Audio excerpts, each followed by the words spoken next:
Hiya. Oh, it's hard to salute with a hat on. Let's try that again. Hiya, it's Alet here, and I'm back with another Doctor Who review. This week it is Mummy on the Orient Express.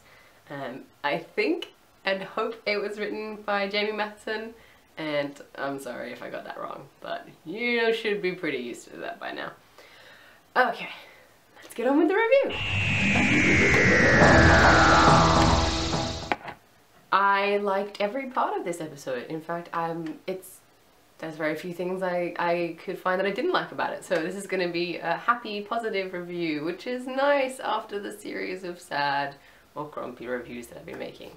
I think one of the reasons I liked so much about this episode is that I'm a big Poirot fan. I like Agatha Christie. I like the Murder on the Orient Express story. So to see that adapted into space was fun.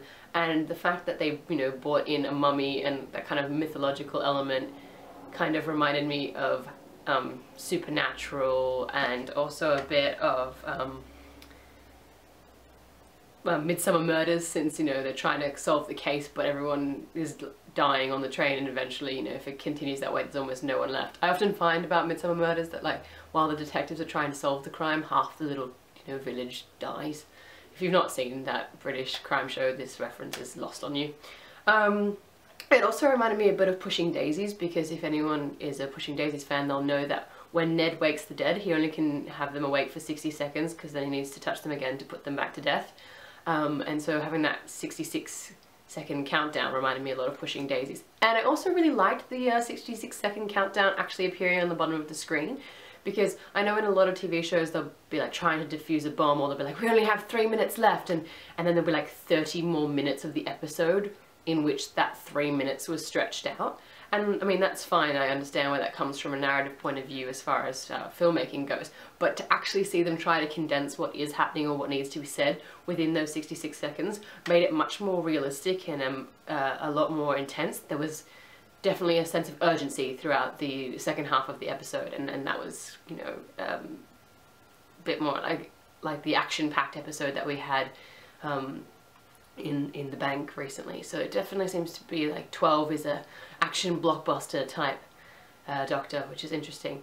He's also still being a bit of a douche every now and then, so I just feel like maybe that's part of his personality now, and I'm just gonna have to learn to adjust with that. Doesn't mean that I'm going to like that part about him, but I'm just going to accept that he's always gonna make digs at Clara that are completely unnecessary. He was a lot nicer to her though this episode, so we could kind of gloss over the one or two little comments that he made. And Clara, wow, she was stunning in this episode. Jenna just looked gorgeous with that bob and that great Gatsby dress. It was oh my goodness, I love this already. I love the set, I love Clara, I like the Doctor. The Doctor reminds me of a cranky librarian, an old, mid-60-year-old librarian. The kind that's shh, and always leering over the books and stuff. The ones that you see in movies. Actual librarians are usually really nice. I've only ever met one cranky librarian, but yeah, that's the vibe I'm getting from him now. As I was watching, I was ah, I know what you remind me of now. It's not just a reptile, it's not just an old lady or a magician, it's a librarian. And that kind of ties in well, because he's got all the books in his TARDIS and the chalkboard that he's writing symbols on, so I find that really interesting how he's got the kind of teacher vibe going on in his TARDIS, and he's taking Clara around with him and she's a teacher, so it's a very interesting parallel that they've got going on. Sorry, I'm still a little bit sick, so I'm doing my best. I loved Fox's having her little cameo and singing her cover of Queen's Don't Stop Me Now. I love Fox's, she's great, so that was a little bit of fun musical cameo. It was a bit random, but hey, crazy random happenstances. They're fully encouraged if they're positive ones.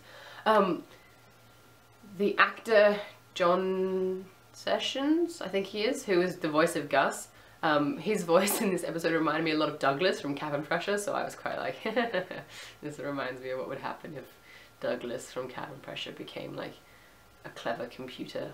Or was it an AI, or was it just someone else controlling it? I couldn't quite grasp that. It might have gone over my head. But if it was a clever robot, it was kind of scary as well. But that was watching him see how expendable everybody was very terrifying. I was all for that Perkins trained engineer guy. Yeah, that's right, I remembered his name, Perkins. To be the companion. I was like, yes, if Clara is saying her goodbye, Perkins is up to the job. And then he was like, nah, doctor, this changes a man. Which was a wise move on his half, because, like, it is a very stressful thing to be the companion, which we, you know, is evident from Clara's inner turmoil. So I guess it was smart of him to turn it down, but I was a little bit disappointed because they were getting along really well and they had good rapport going on. And I quite like the idea of the Doctor having a male companion again, because he hasn't had one in years. So maybe after Clara we'll get one. That would be fun.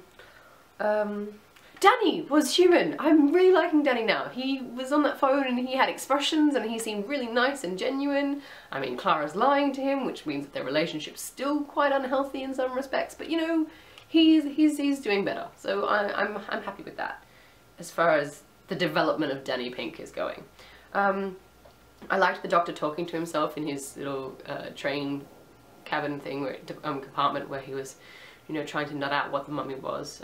It's always fun when the Doctor has his own inner monologue outward, as long as it's short. Sometimes it gets a bit too long, but this one was good. It was all well timed. Just, I see everything. See, this is going to be such a long review, because I'm just like, and I liked this bit, and this bit, and this bit.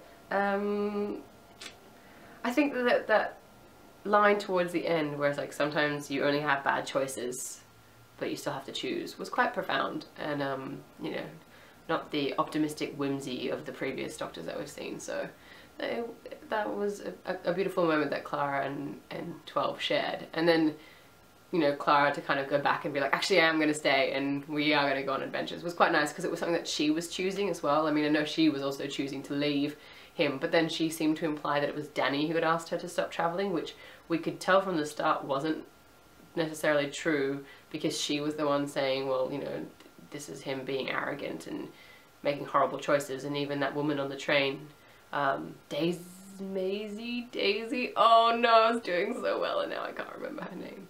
Something Azy was like, wow, yeah, he sounds awful. You totally don't have to put up with him. You can totally slam doors and walk away.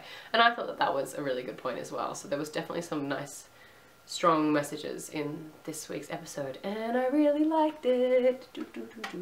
So that's my review for this week. I liked this episode.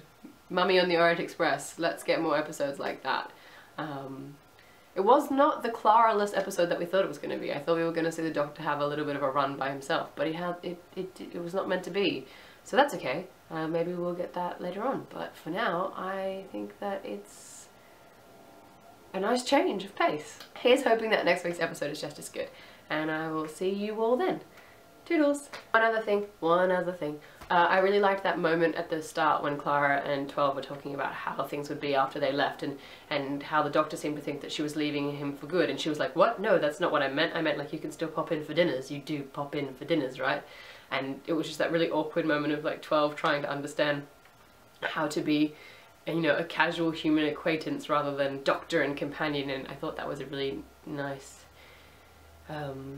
touching moment between the two of them, because we know from the episode with the little black cubes, I think it was called Power of Three, with Amy, Rory and the Doctor, that he's not very good at being domestic, and so even though that was Clara's wishful thinking, I think you could see that she knew that he would not be popping in for dinner, so it was a bit of a bittersweet moment. But yes, I like that too, and I just thought I'd mention that.